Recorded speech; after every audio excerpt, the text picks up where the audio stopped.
Berarti ini sudah emas ya? Ini sudah emas 23 karat ini, Pak. Kalau misalkan dijual itu udah nilainya berapa? Kalau sekarang taruhlah misalkan 980 ya tinggal ngitung. Ini ada 54 gram.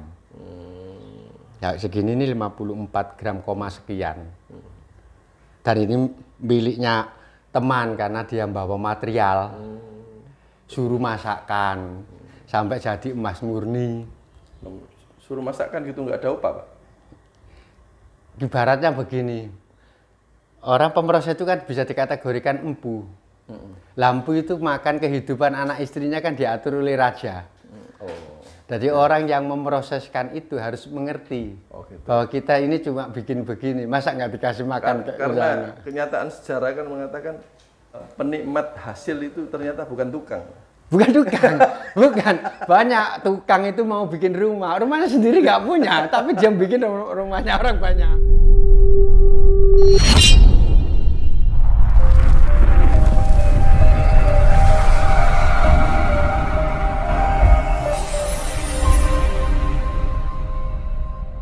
Sama Pak mantan Bapak Muhammad Khalidul Iman yang bisa memproses dari bahan-bahan alam sampai nanti bisa mempadatkan dalam bentuk logam.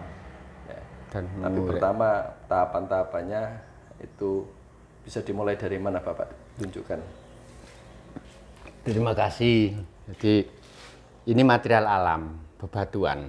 Ya, ya. Nah, ini bebatuan, tampak tuh.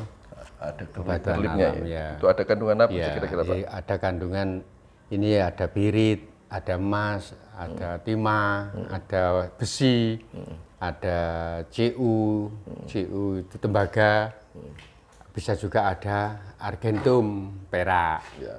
Nah dari sini ditumbuk halus karena sistemnya dengan sistem pembakaran. Numbuknya pakai apa, Pak? Nah, numbuk ini aja sementara karena belum punya alat, pakai lumpang ini. Ya. Kayak kopi gitu. Iya, makanya sering di. Berarti nanti ya, kalau memungkinkan kedepannya harus ada alat tersendiri. Alat, ya, yang kita butuhkan itu alat. Nah, dari sana kita tumbuk halus. Dari Ini batu. Bapak dapatnya dari mana, Pak? Itu dari tambangnya teman-teman yang sudah ada izin. Ya, ada izin. Ya, terus Ya, izin. Nanti kemudian saya setelah tumbuk, ditumbuk jadinya kayak gini. tumbuk halus seperti ini. Coba taruh di telapak tangan bisa, Pak? Oke, saya taruh di telapak tangan. Nah, ini. Nah, ini. Oh ya, ya sudah apa? Ya. Tumpah, Pak. Eman-eman. Ya, ini. Kemudian kita masak. Nah, dari kita masak itu kita jadikan ini. Nanti Ini adalah masaknya nanti di sini aja. masak di sini. Oh. Terus kemudian Pakai alat-alat. alat ini cuma blender ini, Pak. Oh, ini namanya blender gitu. Ya, cuma blender. Ya. Ini alat sederhana. Tapi kalau nanti sudah punya alat beda lagi urusannya. Oke. Oke. Setelah saya masak, limbahnya kita tuang. Limbah, ini limbah. Limbah kering. Limbah kering ini kita tuang, kita amankan, nanti diproses sendiri untuk jadikan pupuk. Diamankan seperti ini. Ya, kemudian taruh di box sana itu yang besar biru. Jadi nggak ada limbah yang terbuang. Ya? Nggak ada limbah yang terbuang, juga nggak ada air. Baik. Terus Nah. ini blender ini tuh dalam rangka mengikat apa saja? Mengikat seluruh logam kandungan material alam itu. Nanti bentuknya seperti apa? Nanti bentuknya seperti ini. Ini ada namanya logam mate, bahasa Inggris matte namanya. Matte itu logam dipukul pecah. Oh, masih pecah. Masih pecah, masih pecah. Ya. Tapi sudah logam. Nah, sudah logam tapi pecah. Dari ini bagaimana kemudian harus dijadikan logam solid. Nah, logam solid itu maka munculnya nanti dengan pembakaran akan semacam ini, yang nampak semacam tembaga. Jadi dari ini tadi, Iya. ini, Iya. terus Ini logam matte. nanti Dari logam matte diproses ditingkatkan seperti ini. oke. Seperti ini, terus seperti ini, tergantung kandungan materialnya. Oh, bedanya apa yang di plastik sama yang di Ini di sini kalau nampak antara emas dan peraknya lebih tinggi. sudah nampak ya? Sudah nampak toh? Tapi kalau ini masih potensial sekali pada tingkatan tembaganya yang lebih tampak. Ini beda. Ya, ya, ya. Ini antara perak dan emas kelihatan nampak. Tapi ini Selain itu ada lagi Pak? oke, dari sini kemudian kita cukim namanya. Ini kita masukkan kita kimia. Oke. Dari kimia kemudian ada serbuk. Serbuk hitam. Ya. Nah, serbuk hitam inilah yang kemudian kita nanti bakar kembali dengan barang yang bagus, tidak tercampur. Nah, akan menjadi semacam ini. Oh, Ini. itu sudah kayak emas. Ini emas. Sudah emas ini? Ini emas 23 karat. Asli 23 karat? Asli 23 karat. Bukan tulisannya ini? Bukan tulisannya. Asli 23 Asli karat? 23 karat. Ya. Ini jadi semacam Ini sudah dilabkan ya? Sudah di lab. Terkait kadarnya? Sudah terkait dengan kadarnya. Oke. Betul. Kemudian? Nah, kemudian kita lakukan lagi limbah daripada ini. Ini nanti kalau diambil ada perak, ditarik peraknya, ada logam PGM-nya ya kita tarik. Tetapi sisa dari yang biru ini nanti kita jadikan serbuk. Ya. Serbuk ayo kita keluar. Nah, nanti serbuk hitamnya kita jadikan ini. Ini tadi dari proses itu tadi? Iya, yang dari Limbahnya? air. Oh, dari air tadi. tembaga tadi, air CU. Padahal air kok bisa jadi Nah. apa serbuk gitu? Nah, kita jadikan nanti ada alat campuran, kemudian kita serbukkan semacam ini. Nah, serbuk ini yang kemudian disebut dengan CU sulfat. CU sulfat. CU sulfat. Ini masih basah, perlu dikeringkan atau perlu blower, perlu alat. Oh, Pak, ya. Nah, limbah-limbah itu kita jadikan semacam ini. Oh, Nah, jadi nggak ada yang terbuang ya? nggak ada yang terbuang. Nah, kayak ini. Nanti diterima, ada penerima Nah, tersebut. ini dimasukkan ke pabrik. Ini sekitar ada 7,5 ton. Nanti kan saknya sementara apa adanya dulu, Pak. Nanti ada kemasan tersendiri. Ya, nanti ada kemasan sendiri. Saya kembali ke sana tadi yang dari logam tadi supaya menjadi emas. Bagaimana? Ya, begini, logam itu harus kita lakukan pengimian. Kalau bahasanya orang Gresik itu besot. Oh, dibesot. Dibesot pakai kimia. Nah, dibesot itu kita tarik logam, material alam ini kandungannya apa yang paling banyak. Kalau banyak emasnya maka ya anggaplah keuntungan, Pak, gitu. Mikirnya kalau jangan terlalu tinggi mikir emasnya ya.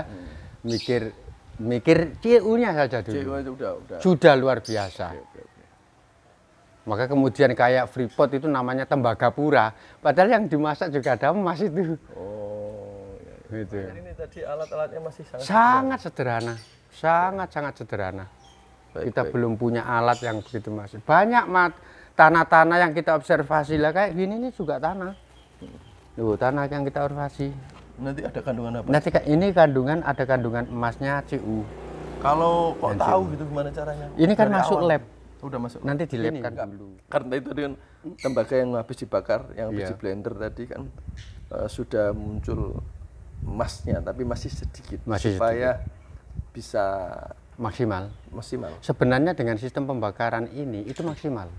Maksimal. Bahkan sifat nano yang dimana pabrik tidak bisa. Jadi Limbahnya pabrik saja. Itu tadi yang Iya. di plastik-plastik tadi seandainya dibakar lagi itu bisa jadi Ya, jadi emas. emas ya. Cuma Kalau tadi memisah. kan masih Iya. campur kan. Ya, tapi kalau yang sudah kuning, yang sudah emas ya sudah emas, tinggal dibentuk masuk ke Oh. pengrajin, Pak. Oh, itu tadi ya yang Iya, itu tinggal masuk ke pengrajin. yang tadi ya. Nah, untuk masuk ke pengrajin dijadikan gelang kalung Ya, kayak begitu. Oke. Tapi kalau yang masih tembaga itu kemudian dibesot dulu tadi bahasanya. Ya, di kimia ya. Di kimia. Kita masuk lagi ke situ tadi lihat ya, Mas. Jadi pemroses dan pengrajin itu beda. Pemroses dan perajin. Oh ya. Kalau pemroses itu proses material alam, deposit mineral dijadikan logam. Tapi kalau pengrajin sudah menjadi logam, mau diciptakan jadi apa? Oh gitu. Jadi beda. Ya, jadi mungkin yang pengrajin disuruh bikin gini ya Nggak bisa, nggak bisa. Nah, kita disuruh ngerajin untuk bikin kayak gini ya perlu keahlian khusus. Ya, jadi udah dibagi-bagi kayak Dibagi-bagi oleh Tuhan itu, kayaknya seperti itu. dulu ya malu ala syakilati. Iya. Berarti ini sudah emas ya? Ini sudah emas 23 karat ini, Pak. Kalau misalkan dijual itu udah nilainya berapa? Kalau sekarang taruhlah misalkan 900 80 ya tinggal ngitung. Ini ada 54 gram. Ya segini ini 54 gram koma sekian. Dan ini miliknya teman karena dia bawa material. Suruh masakkan sampai jadi emas murni. Suruh masakkan gitu nggak ada upah, Pak? Ibaratnya begini. Orang pemroses itu kan bisa dikategorikan empu. Lampu itu makan kehidupan anak istrinya kan diatur oleh raja. Jadi orang yang memproseskan itu harus mengerti Gitu. bahwa kita ini cuma bikin begini, masa nggak dikasih makan? Karena kenyataan sejarah kan mengatakan penikmat hasil itu ternyata bukan tukang. Bukan tukang, bukan. Banyak tukang itu mau bikin rumahnya sendiri nggak punya, tapi dia bikin rumahnya orang banyak. Itu takdir yang perlu dirubah kayaknya. Harusnya seperti itu, harusnya. Nggak tahu ini nanti melalui kebijakan siapa itu kira-kira. Oke, sekarang selanjutnya saya potret-potret. Dan terima kasih. Nggih, sami-sami matur suwun. 11 menit 51 detik bincang-bincang dengan Bapak mantan Lurah, Bapak Muhammad Khalidul Iman yang ada di Gunung Surawiti. Nanti kapan-kapan kita akan syuting mengenai proses pembakarannya. Proses pembakaran ini tadi kan baru cerita dari ini nanti jadi kayak gini kan baru cerita. Nanti ada pembuktian. Pembuktian lewat video berikutnya. Terima kasih. Assalamualaikum warahmatullahi wabarakatuh. Waalaikumsalam warahmatullahi wabarakatuh.